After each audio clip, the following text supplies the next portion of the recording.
pretty profitable right now to run a gas station. There for a while, it was actually, you weren't making a whole lot on the gas. You got to make money on the convenience store and all the other stuff that you sell, which those prices haven't gone down either. I go get me an energy drink almost every day, and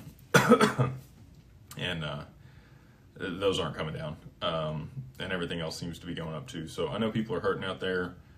It's definitely probably eating into, if you're on a fixed income, you haven't had a raise in a little while, you might go ask for it. It never hurts to ask. The worst answer is no.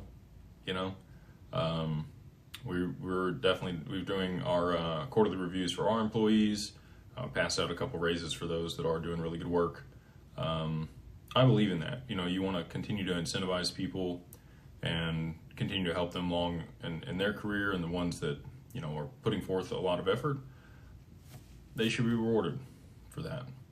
There's been lots of times in my career. I'll give you an example.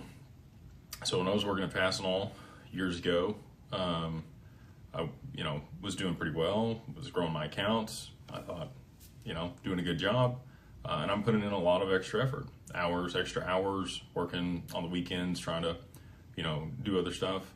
And I went to my boss at the time and I said, hey, I'd like a raise. I feel like I'm creating a lot of value here. And he said, if you want to make more money, you got to go sell more. And I was like, cool. I stopped doing all the extra effort after that.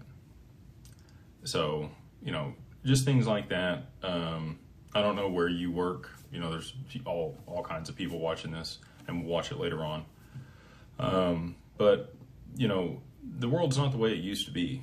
You used to work somewhere for, 10, 20, 30 years, have a pension, get raises on a regular basis. That world's gone.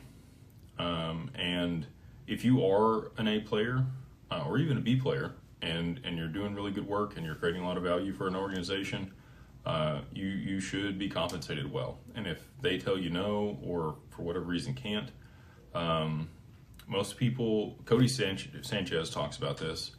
She looks for a new job every 2 years. And I know that's a lot of change and it's scary. And a lot of people, don't do it for that reason. They don't want to rock the boat or cause problems or any of that. But if you are creating value in the marketplace and you are doing a good job at whatever you're doing, you should be seeking, higher compensation. Especially with the inflation that's out there right now. And if you're not somebody that's, kicking